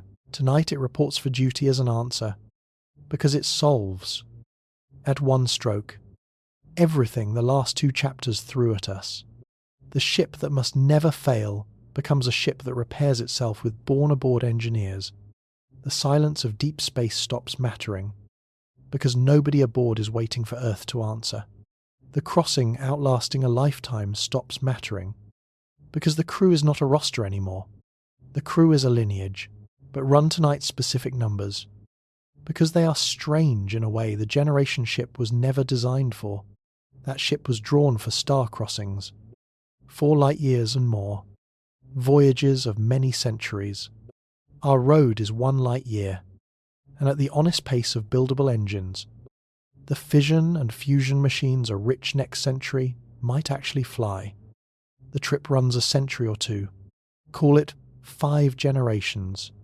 Grandparents board, great-great-grandchildren arrive, and arrive where? You already know. The buoy, the empty coordinate.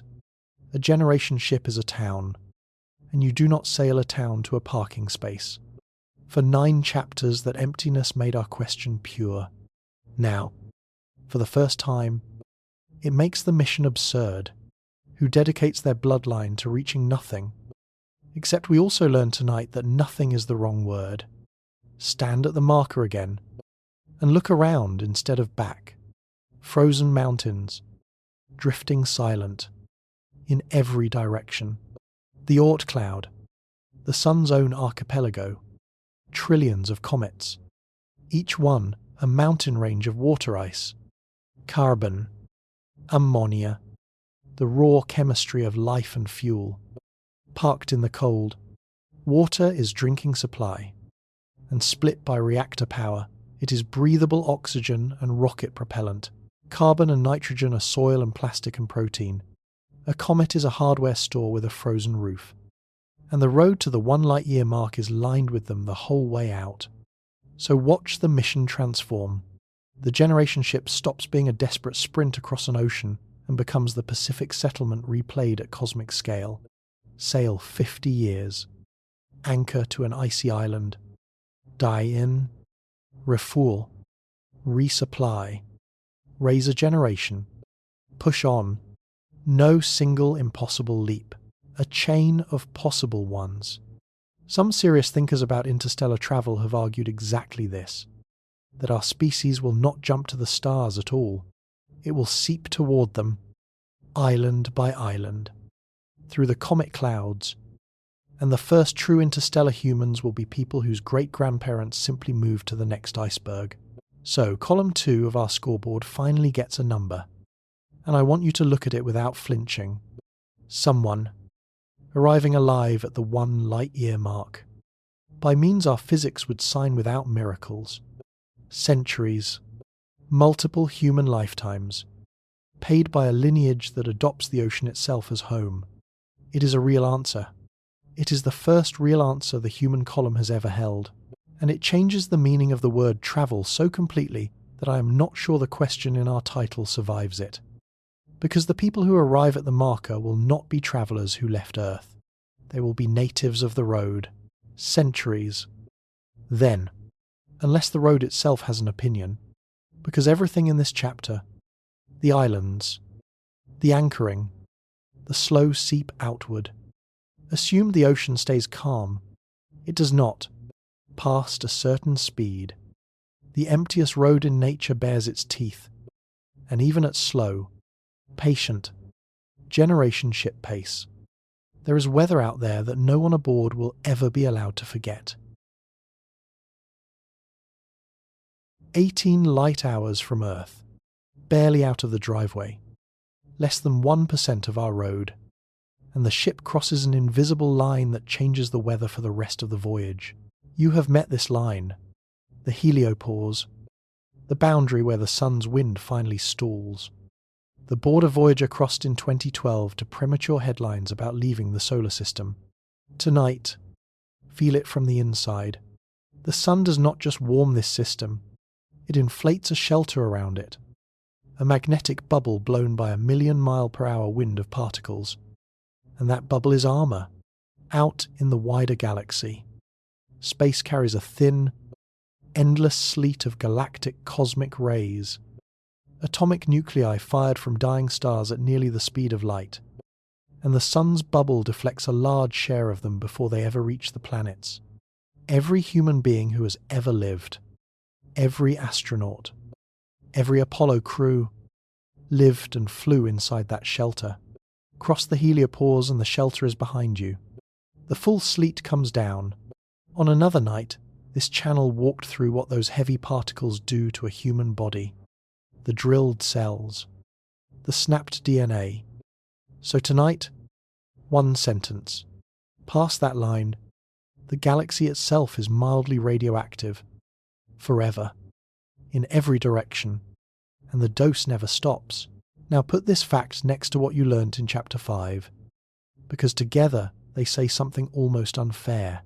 Gravity's fence, the sun's true property line, lies out past 1 light-year. The weather fence, the shelter, ends at 18 light hours, which means that for 99.8% of our road, the ship flies through interstellar weather while still legally standing in the sun's yard. Home keeps its grip on you the entire way and shelters you for almost none of it, like walking your own fence line in a storm that blows in from the whole neighbourhood. Soaked to the bone with 1,000 steps still to go before the gate, and the sleet is only the slow weather. There is faster weather, and it comes from the ship itself. Long-time viewers remember the smallest villain in this channel's history, the drifting grain of interstellar dust, harmless for 4 billion years, that meets a fast starship and strikes like a weapon, because collision energy grows with the square of speed. At generation ship pace, the grains are a hull maintenance problem, a patient sandblasting the repair crews inherit with the job. But every scheme that shrinks our centuries, every fusion engine and beamed sail pushing toward real fractions of light speed, promotes the dust from nuisance to artillery, and thickens the thin hydrogen fog between the comets into a beam of radiation hammering the bow. The road punishes exactly the ambition that shortens it, and the obvious cure, armor, thick layers of ice and metal riding ahead of the crew, works, and costs mass.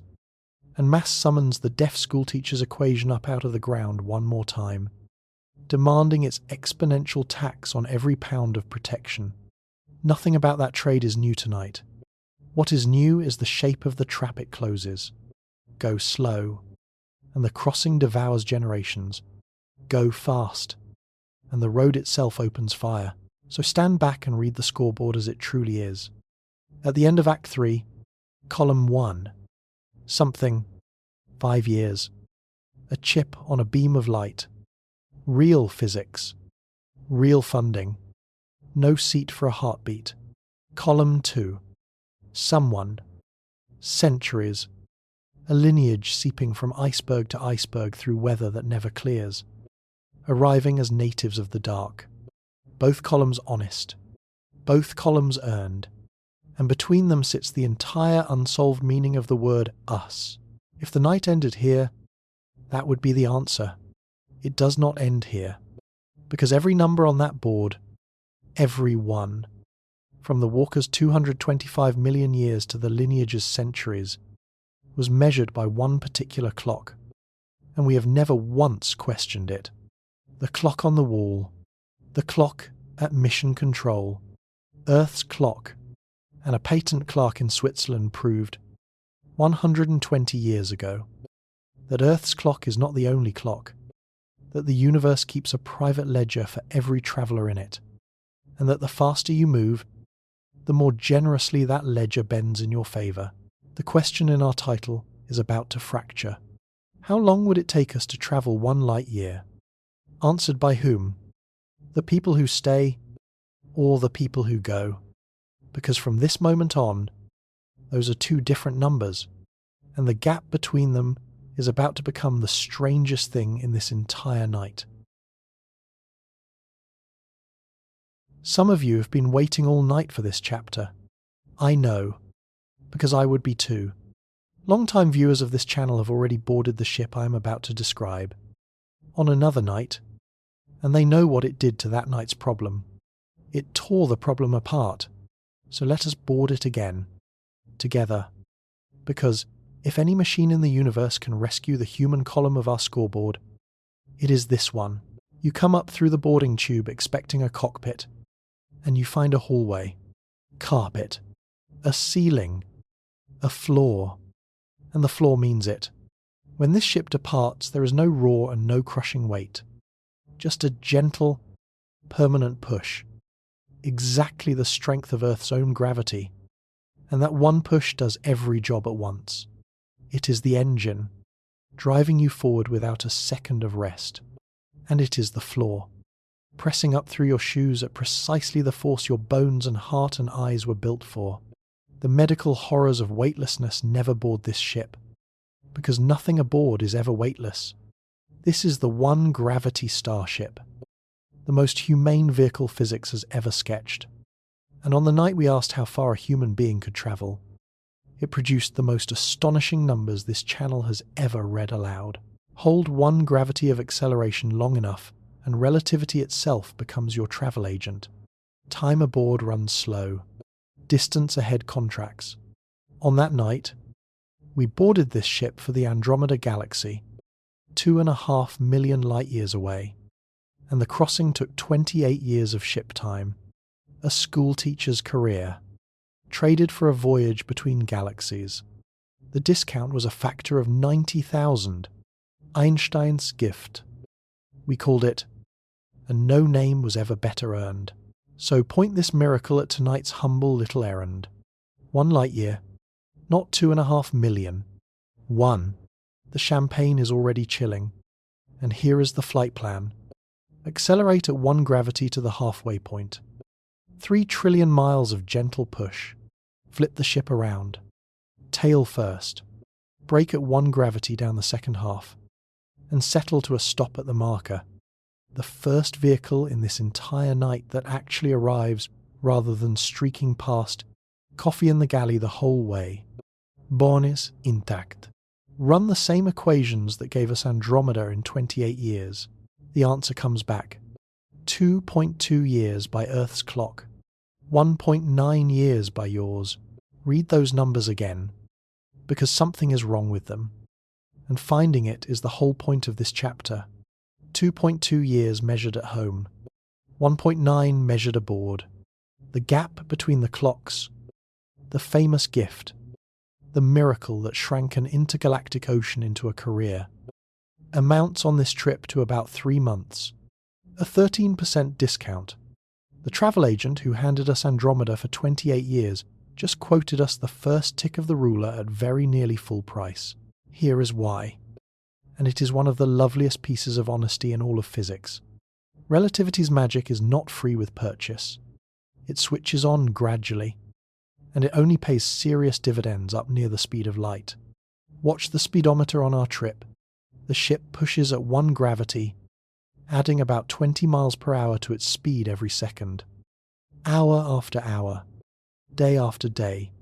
After 1 full day, it is moving at nearly 2 million miles per hour, already faster than anything our species has flown.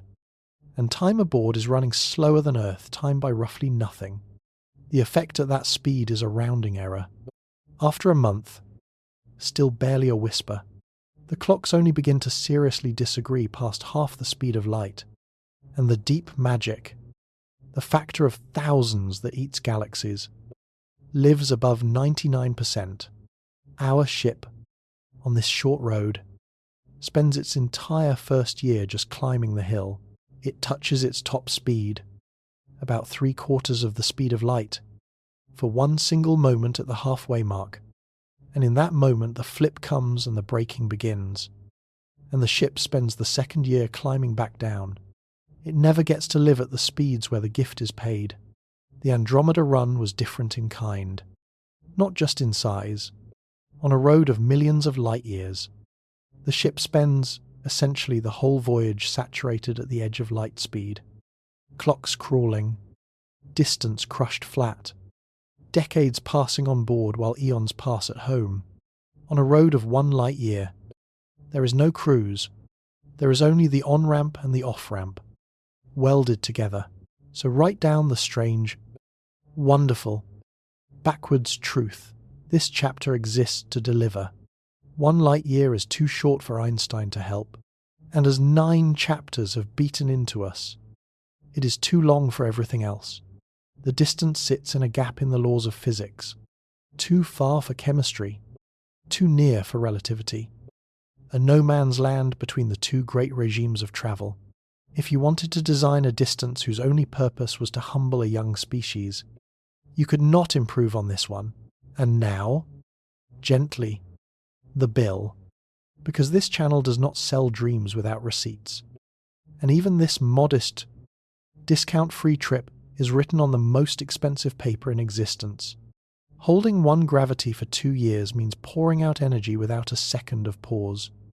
And the tyranny from Chapter 9, prices that hold in fuel that must push its own fuel, grant the finest engine physics permits.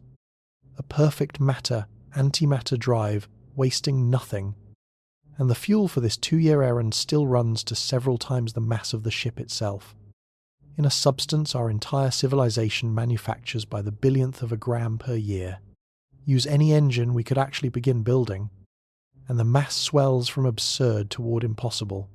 Nothing on any drawing board on Earth flies this flight plan with a crew aboard. The 2.2 years is real mathematics and honest physics. And tonight it belongs in the same drawer as the warp drive, the drawer labelled legal and unpaid. Still, put it on the board, in Penjol, with every asterisk it deserves, because the human column has never seen anything like it.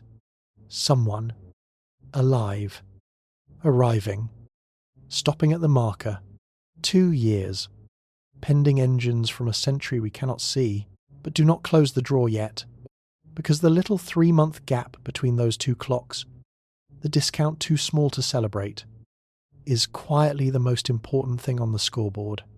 Not for its size, for what it proves. Two clocks ran the same voyage tonight and honestly disagreed, which means the question in our title has been broken all along, and it is time to say so out loud. How long would it take us to travel 1 light year? The universe's answer is a question back. It depends. Who is holding the watch? There are 3 watches that matter. It is time to lay them on the table. Picture a plain wooden table, and on it, 3 watches, side by side. They all timed the same voyage tonight. Our 1 gravity crossing, start line to marker. They were all manufactured perfect. Not one of them is broken. Not one of them is lying. And they do not agree. And the disagreement is not a paradox. It is the deepest discovery about time our species has ever made. The first watch stayed home. It sat on a kitchen counter on Earth, next to the coffee maker, while its owner watched the ship's engine dwindle in the telescope. It reads 2.2 years, and everything about it feels right and familiar. This is the watch of the waiting world, of mission control, of the mother's daughter, of history books. When Earth writes down how long the crossing took, this is the number that goes in the record. The second watch made the trip. It rode a human wrist down that carpeted hallway, through 1 year of climbing and 1 year of braking, and it reads 1.9 years. Its owner did not feel time thicken or slow. Aboard the ship, seconds ticked, coffee cooled, hair grew, movies ran at normal speed, and every heartbeat felt like a heartbeat. Yet set the 2 watches side by side at the marker, and the traveller is 3 months younger than the stay-at-home twin. Not in feeling, but in fact. In cell division and calendar pages. Neither watch is wrong. This is the finding that a 26-year-old patent clerk forced on the world in 1905, and that this channel has tested before. With atomic clocks flown around the planet on airliners, and with the muons raining through your body right now. Particles that live too briefly to reach the ground and reach it anyway, because speed stretches their tiny lives. Motion genuinely slows a traveller's time. The universe does not keep 1 ledger. It keeps 1 per customer. And the third watch. The third watch is strapped to the wrist of the light itself. Follow a single photon down our road. 1 particle of light. Leaving Earth tonight bound for the marker. By the kitchen counter watch, its flight takes exactly 1 year. That is the definition. The whole meaning of the words light year. The origin of Bessel's ruler and of every distance quoted in this video. But relativity's rule from the last chapter has no exceptions. The faster the traveller, the slower the traveller's own time, and the harder the road ahead contracts. And a photon moves at the absolute ceiling. Run the arithmetic all the way to the limit, and both effects go total. At the speed of light, on board time does not run slow. It does not run at all, and the distance ahead does not shrink somewhat. It shrinks to nothing. From the photon's own point of view, if we may borrow one for a moment, departure and arrival are the same instant. It does not experience 1 year, or 1 day, or 1 second. It leaves the sun and touches the marker, and touches the far wall of the universe if nothing stops it, in exactly no time whatsoever. The third watch reads 0. It has always read 0. For light itself, the light year does not exist. Sit with the table for a moment, because the 3 watches have quietly answered the question this entire night is named after. And the answer is stranger than any engine. 2.2 years. 1.9 years. 0. Same road. Same physics. 3 true answers. And the pattern behind them is the punchline of the whole evening. The faster you travel, the less of your own time the crossing costs. All the way down to costing nothing at all, which means the famous year in the phrase light year was never the traveller's year. No traveller, at any speed, ever pays a full year of their own time to cross a light year at light-like speeds. the year belongs to somebody else. It belongs to the one watch that never left the kitchen counter. The only being in the universe for whom this journey takes exactly 1 year is the person who stays home. That is who the unit was always measuring. Not the road, and not the traveller. The waiting, Bessel's ruler, it turns out, is marked off in units of somebody standing on a porch, watching the dark, counting the days until the signal comes back. Every light year on every star chart is 1 year of that. So the question in our title has now given up its last disguise. How long the crossing takes depends on who you ask. And physics lets the traveller's price fall as low as engineering can push it, which drags one final question out of the shadows. And it is not about speed at all.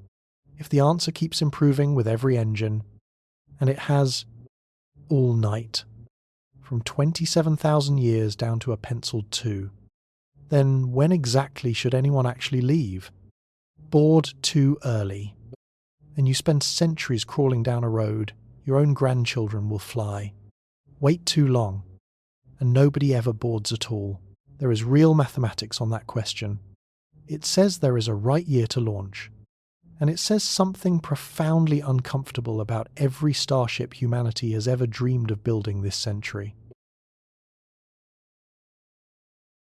Let me tell you about the worst day in the history of a starship. And it is a day nobody planned for. Because nothing goes wrong. Everything goes right. Twice. The year is 2177. Aboard a generation ship called Endurance. Launched from Earth orbit a full century earlier. She is humanity's masterpiece. The pride of the 21st century. Crawling toward the 1 light-year mark at the best speed her builders could buy. 3 generations have lived and died aboard. The children of the crew now run her farms and tend her reactors. And they are, by every measure, succeeding. The mission is on schedule. The mission is on schedule for another 400 years. And on this particular morning, the telescope room calls the bridge. Because something is coming up from behind. It is small. And it is impossibly fast. And as it draws alongside over the following weeks, the crew of Endurance gathers at the windows to watch a ship 1/10 the size of theirs, crewed by strangers born on the Earth, their grandparents abandoned, pull past them like a sports car passing a wagon train. The new ship flashes her lights in salute. Some aboard Endurance wave back. Some cannot bring themselves to. And then the newcomer shrinks into the dark ahead, bound for the marker their own great-grandchildren were promised. And the oldest woman on Endurance says the sentence that this entire chapter exists to explain. We should never have left. The scenario is fiction. The mathematics underneath it is not. In 2006, a researcher named Andrew Kennedy published a paper on what he called the weight calculation, and it formalized a problem that had been haunting starship designers for decades. The problem goes like this. The speed of our best vehicles is not a constant. It grows. Historically, the energy and velocity our species can command have climbed for centuries, and if that climb continues in any form, then every starship faces a brutal race against its own descendants. Leave too early, and you condemn your crew to a long, slow crossing that a later, the faster ship will simply erase, arriving before you after departing decades behind you. Your whole voyage becomes a rounding error in someone else's flight plan. But leave too late, forever waiting for the next breakthrough. And nobody goes anywhere at all, because there is always a faster engine 20 years away. Kennedy showed that between those two failures sits a genuine mathematical answer. An optimal launch date. The single year in history when waiting stops paying. Wait until the growth curve delivers most of its gift. Then commit. Because past that point, the ships behind you can no longer catch you before the finish line. I want you to feel what this does to our night. Because it quietly rewrites everything on the scoreboard. All evening we have treated the question in our title as if it had an answer. A number. Sitting out there waiting to be found. 27,000 years. 17,600. 1,560. 30, 5, 2. But line those numbers up and look at them again.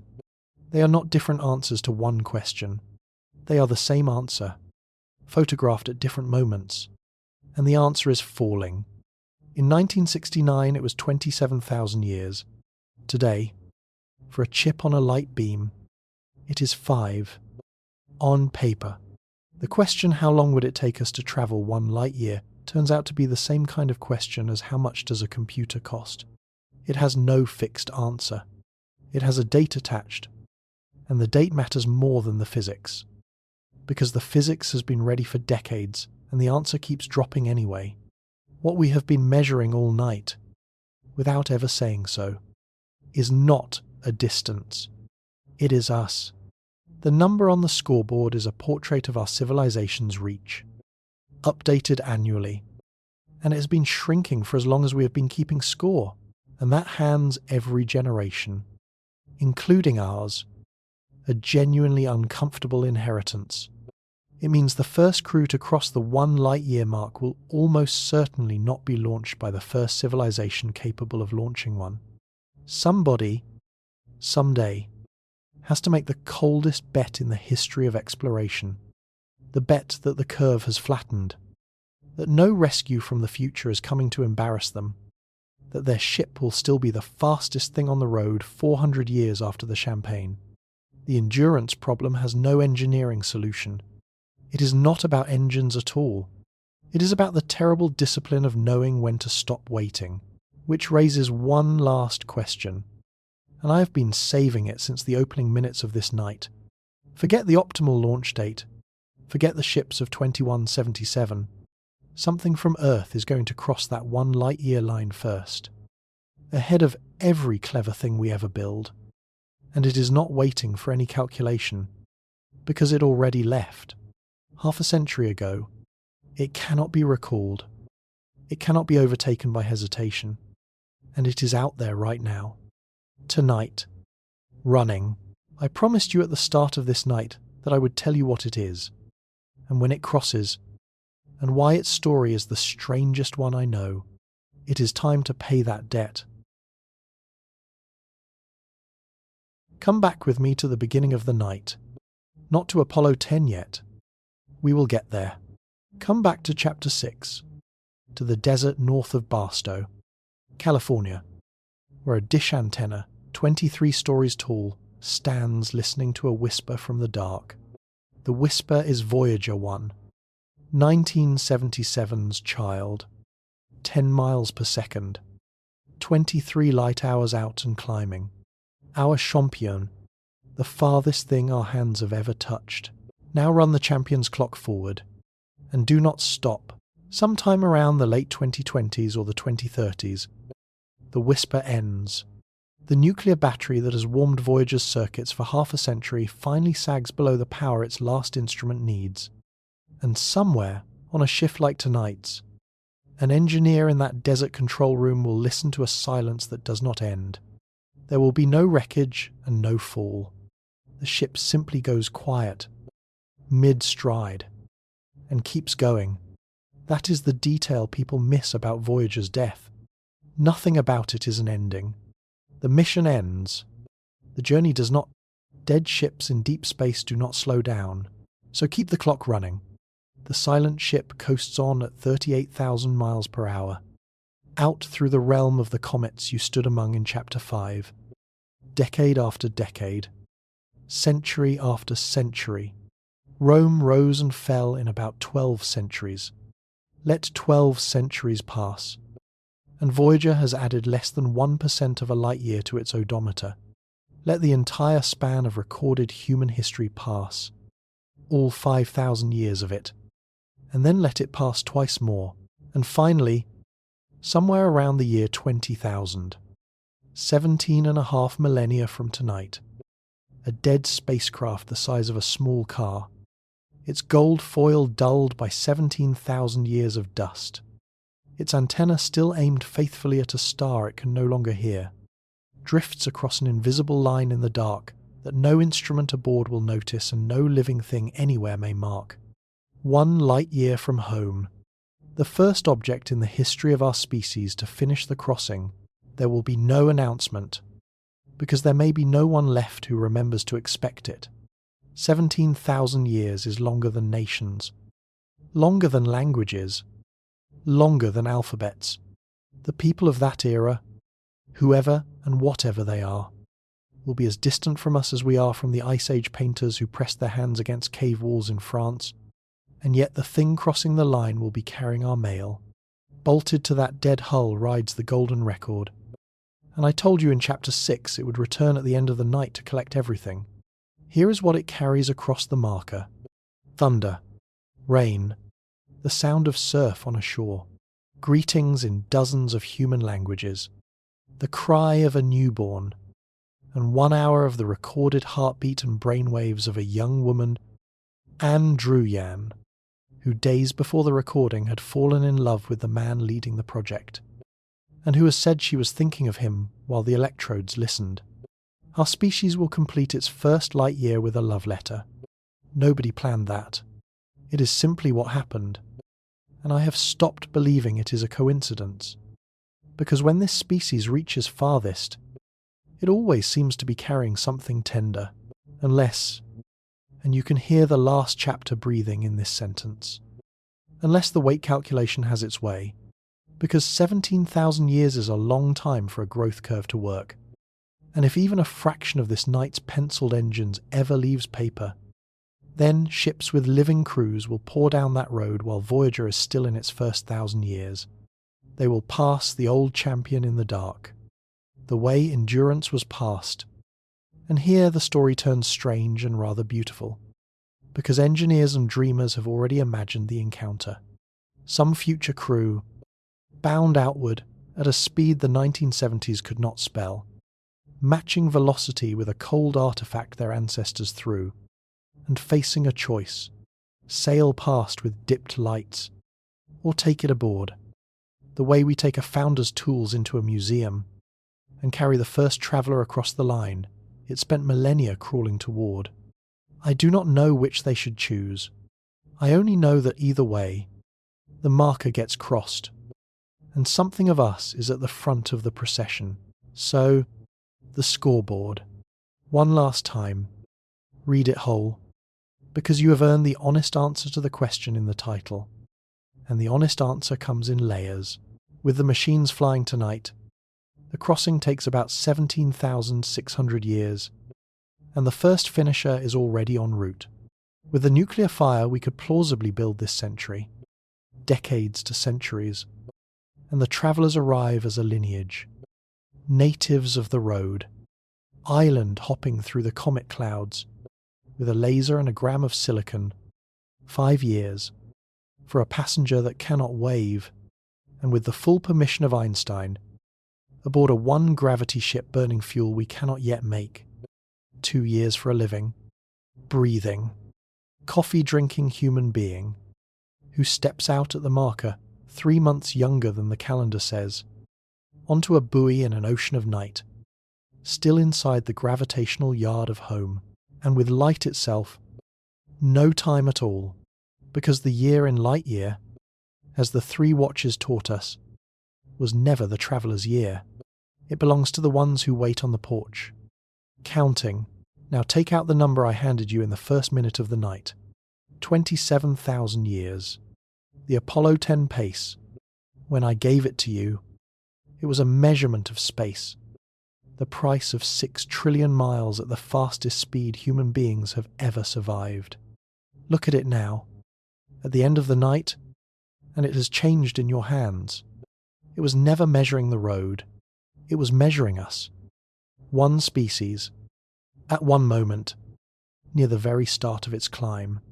And the proof is that the number has been falling all night and falling for a century. From 27,000 toward 17,000, toward 1,500, toward 5, toward 2. With no law of physics anywhere on record ordering it to stop. Which brings us home to the fireball. May 26th, 1969. 26 minutes before sunrise. Stafford. Young and Cernan falling out of the Pacific sky at 24,791 miles per hour. The fastest our kind has ever moved. I saved the best detail for last. They were not outbound when they set that record. They were coming home. The fastest human beings who ever lived earned the title on the return leg, falling toward the ocean, toward the recovery ship, toward breakfast and gravity and everyone they loved.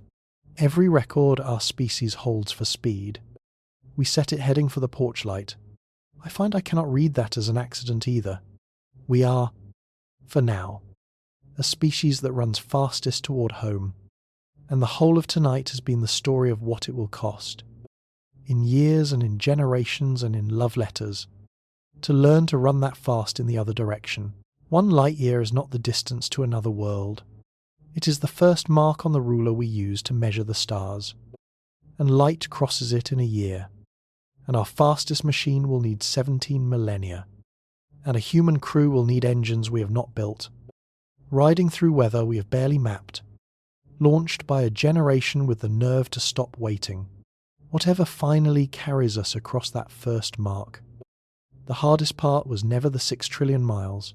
It is becoming the kind of civilization that can survive the journey. Somewhere out past the comets tonight, a dead ship is running with our heartbeat aboard. 17,000 years from the line. The porch light is on behind it. The whole sky is ahead. Good night.